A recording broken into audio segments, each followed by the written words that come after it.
ऋषि महर्षि जो मुख में आया कह देते हैं।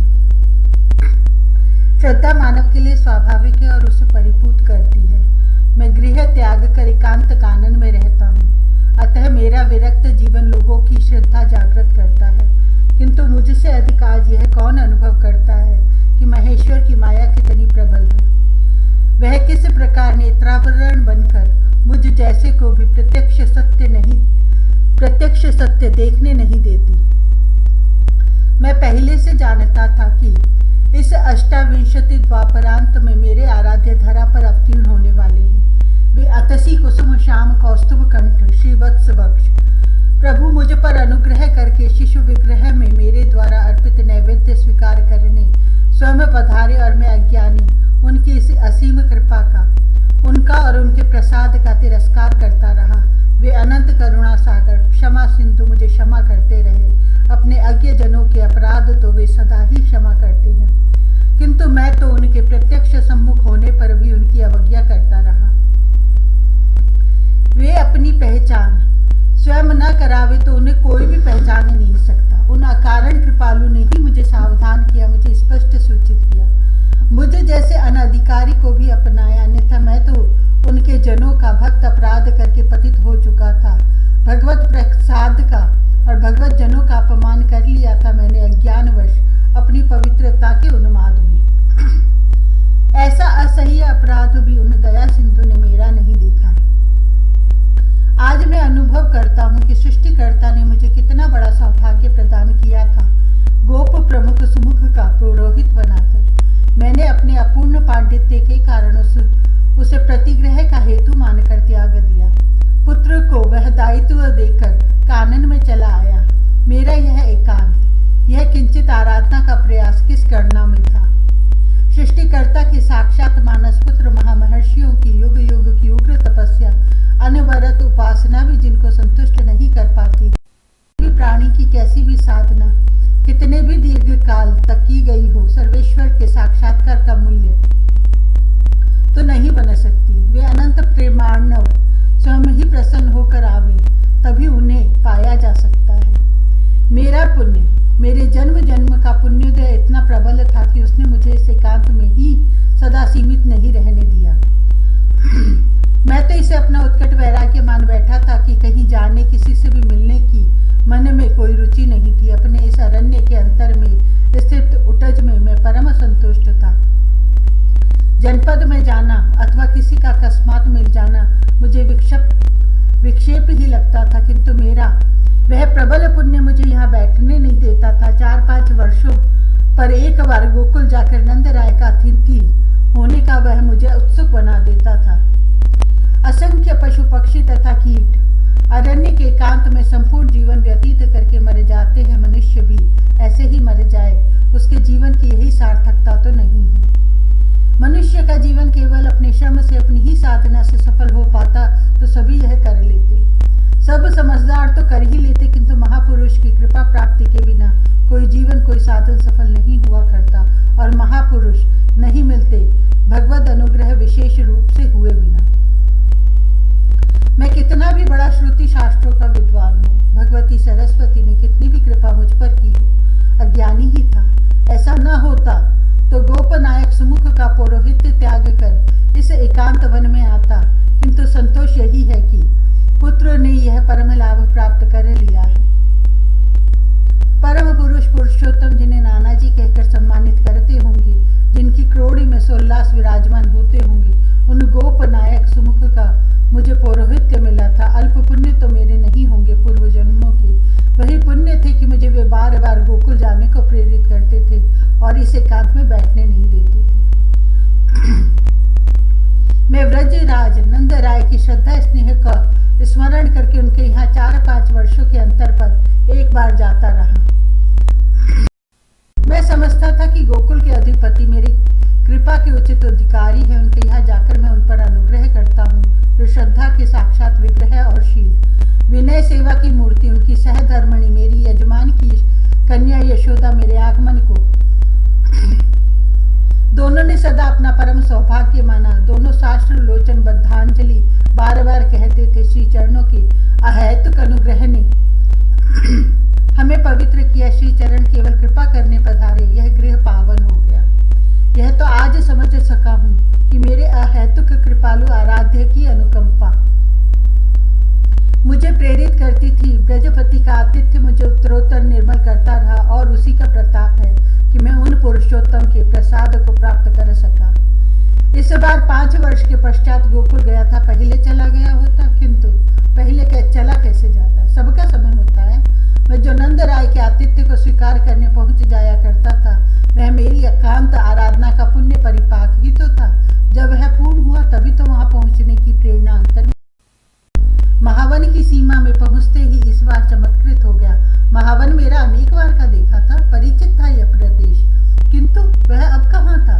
मैं तो दिव्य धरा चिन्मय प्रदेश में पहुंच गया था। पशु पक्षी लता पादप भूमि का कण कण त्रिड तरुओं के पत्ते पत्ते से जो अलौकिक शांति अतर के आनंद झरे रहा था, वह तो समाधि में भी कभी सुलभ नहीं हुआ था मुझे।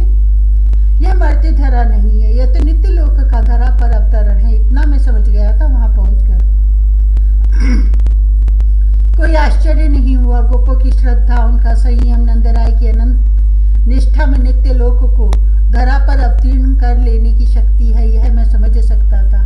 साक्षात परम पुरुष पधारे हैं नंद भवन में, यह अवश्य मेरे अनुमान में, मेरी बुद्धि की सीमा में आने की बात नहीं थी। यह तो उनके अनुग्रह के बिना कोई कभी जान नहीं पाता।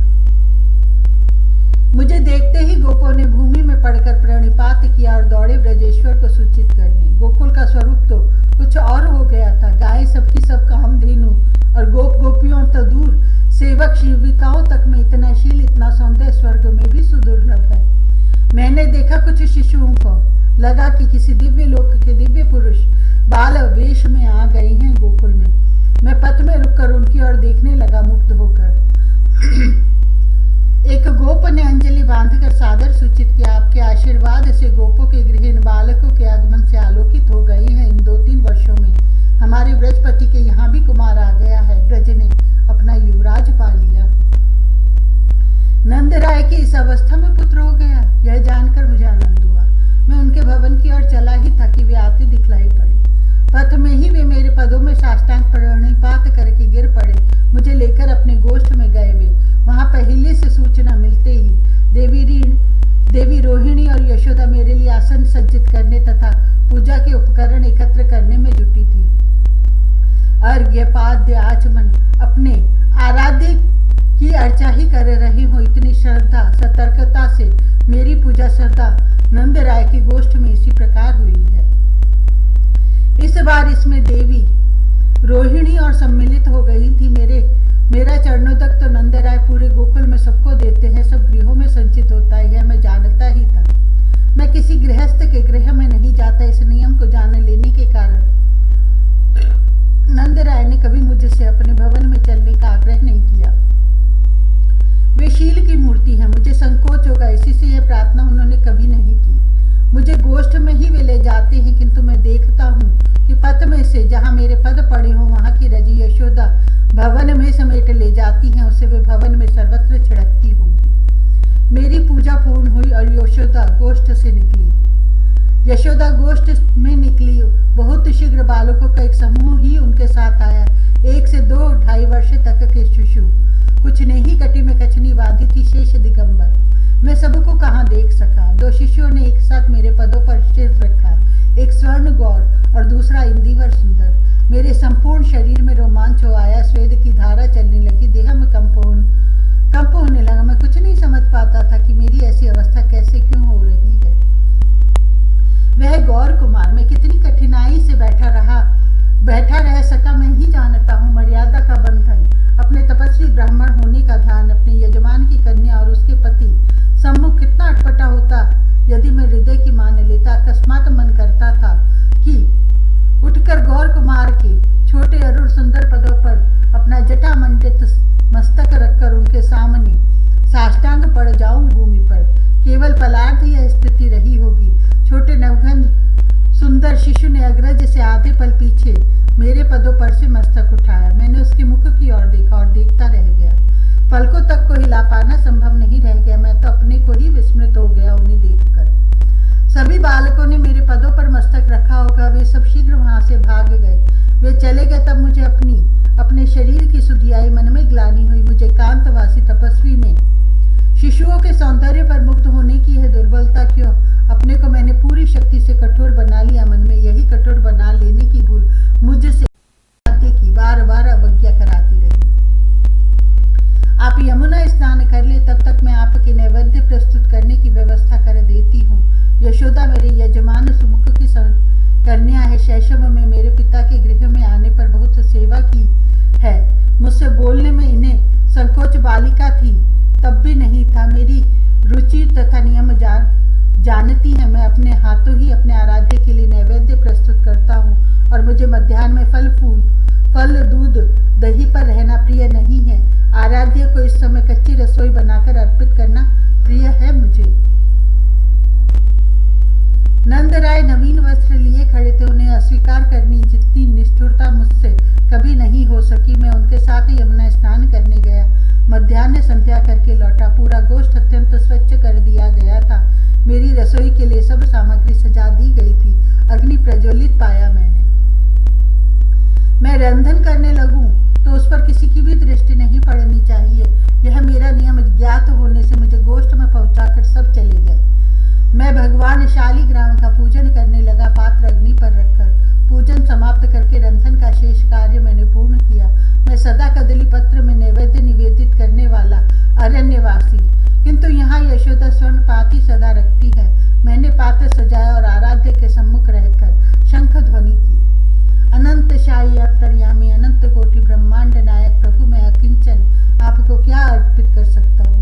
यह जो कुछ आपके ही अनुग्रह से प्रस्तुत कर पाया हूँ इसे स्वीकार करो। मैं नेत्र बंद करके प्रार्थना करने लगा। मैं आपका चरण आश्रित दरिद्र जन, मेरे इस नैवेद्य को स्वीकार करके मुझे सनात कर दो मेरे स्वामी। मैं थोड़े क्षण प्रार्थना करता रहा। मध्य में जलार्पण के लिए मैंने दृष्टि खोली और देखकर चौंक पड़ा। नवघन सुंदर नंद नंदन मेरे पात्र के समीप जमकर बैठा था। वह प्रसन्न मुख भोजन कर रहा था। मैं आगे क्या पहचानता उन्हें। मेरे कंठ से निकल गया, अरे तू कहाँ से आ गया यहाँ? हाय, मेरे स्वामी साक्षात सनात करने मुझे पधारे थे और मैंने उनके भोजन में ही बाधा दी। भोजन में भी बाधा दी। वे कितने प्रसन्न थे, कैसे खिले कमल दल लोचनों से मेरी ओर देखा था। उन्होंने लगा कि उनकी दृष्टि कह रही हो, बहुत अच्छे हो तुम, बड़ा स्वादिष्ट भोजन बनाया है तुमने। लेकिन उस समय तो महामाया ने मुझे अंधा कर रखा था। मेरा स्वर नंद राय ने एक साथ सुन लिया। दोनों द्वार से सटे ही खड़े थे कि मैं भोजन समाप्त करके पुकारूं तो आकर आचमन करावे। दोनों एक साथ द्वार से भीतर आए। उन्होंने अपने पुत्र को देखा। मेरे पर से पात्र के सम्मुख बैठे भोजन करते। तू कहाँ से आ गया है यहाँ? यशोदा के स्वर में रोष स्पष्ट था। अपनी मैया को इस प्रकार डांटते अपनी और झपटते आते देख कर वे उठे और भागे। नंद राय के समीप से दौड़ते हुए द्वार से निकल गए। जूठे मुख जूठे हाथ मेरे स्वामी भाग गए और मैं अधम उन्हें अतृप्त जाते देखता रहा। इतना भी मुझसे नहीं कहा गया कि अब यह भोजन उच्छिष्ट तो हो ही गया है, बालक को शांति से खा लेने दो। नंद राय दोनों हाथ जोड़े सिर झुकाए नेत्रों से अश्रु बहाते मेरे सम्मुख आकर कांपने लगे। यशोदा ने भरे भरे कंठ से कह दिया, बोध बालक है, आप इसका अपराध क्षमा कर दे। मैं अभी रसोई की पुनः सामग्री सजा देती हूँ, मुझे दया आ गई। मैं कुछ कहता इससे पहले ही यशोदा ने स्वच्छता प्रारंभ कर दी। देवी रागिणी दूसरे पात्र ले आई। नवीन और सामग्री भी स्थान स्वच्छ होने और पुनः अग्नि प्रज्वलित होने में केवल कुछ क्षण लगे। मैं दूसरी बार रसोई बनाने में लग गया। जानता था कि ऐसा नहीं करूंगा तो यशोदा और नंद राय को बहुत दुख होगा। मुझे एकाकी छोड़कर वे गोष्ठ से चले गए थे। रसोई शीघ्र बन गई। यशोदा ने मेरी यह भी नहीं सुनी थी कि मैं कुछ संक्षिप्त भोजन बना लूं। मुझे सभी पदार्थ पहले के समान बनाने पड़े थे। मेरे आराध्य भगवान शालिग्राम को नैवेद्य अर्पण करना था, तब मुझे यह दूसरी बार का उद्योग श्रम नहीं प्रतीत हुआ। मुझे लगा कि श्री नारायण ने सेवा का अधिक सुअवसर दिया है। आराधना का ही अंग था। मैंने पात्र में नैवेद्य सजाया। भगवान शालिग्राम के सम्मुख पात्र सादर रखकर जल अर्पण किया आचमन कराने के लिए। शंख ध्वनि की और नेत्र बंद करके प्रार्थना करने लगा, सर्वेश, शिशु तो आपका ही स्वरूप है, अतः क्षमा करें, आपको विलंब हो गया। अब इस जन को कृतार्थ करें, यह नैवेद्य स्वीकार करके। कुछ क्षण प्रार्थना करके मध्याचमन करके अर्पित करने के लिए मुझे नेत्र खोलने ही थे। देखता हूं कि नंदनंदन पहले की भांति ही जमे बैठे और भोजन कर रहे हैं। इस पर मेरी ओर देखकर हंस पड़े। यह उन शोभा सिंधु की हास्य छटा, हायरी कर्मठता की निष्ठुरता। मेरे मुख से फिर निकल गया, तू फिर आ गया, मैं कितना अंधा था। उन्होंने तो सुप्रसन्न सिर हिलाकर सूचित किया, हाँ मैं फिर आ गया, तुम इतना स्वादिष्ट नैवेद्य बना लेते हो। मेरा स्वर सुनकर नंदराय और यशोदा दोनों लगभग दौड़ते द्वार में से आए। यशोदा ने लगभग चीख कर कहा, तो यहाँ फिर पहुंच गया, वे दयाधाम, वे लीलामय। फिर हंसते भागे, फिर झूठे मुख झूठे कर ही भाग गए।